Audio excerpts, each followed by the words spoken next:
નમસ્કાર દર્શક મિત્રો, 2024ની લોકસભાની ચૂંટણી આવી રહી છે ત્યારે ભારતીય જનતા પાર્ટીની અંદર ભરતી મેળો શરૂ થયો છે।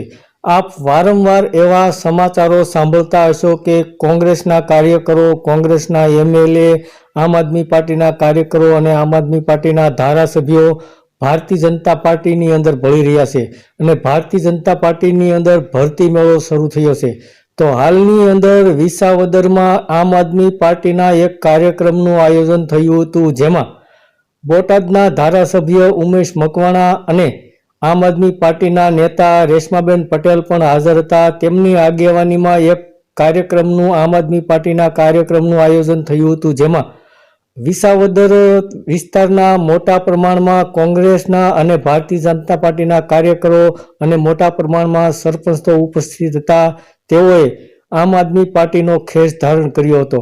તો હાલમાં ભારતીય જનતા પાર્ટીની અંદર ભરતી મેળો શરૂ છે, પરંતુ આમ આદમી પાર્ટીની અંદર પણ કોંગ્રેસ અને ભારતીય જનતા પાર્ટીના નેતાઓ અને કાર્યકરો જોઈન્ટ થઈ રહ્યા છે અને ઉમેશ મકવાણાએ જણાવ્યું હતું કે ભારતીય જનતા પાર્ટીથી ઘણા લોકો નારાજ છે, જેઓ આવનારી લોકસભાની ચૂંટણીમાં આમ આદમી પાર્ટીને સપોર્ટ કરવા માગે છે। અને રેશમાબેન પટેલે પણ જણાવ્યું હતું કે કોંગ્રેસ અને ભારતીય જનતા પાર્ટીના નેતાઓ હાલમાં અમારી સાથે જોઈન્ટ થઈ રહ્યા છે। ધન્યવાદ દર્શક મિત્રો।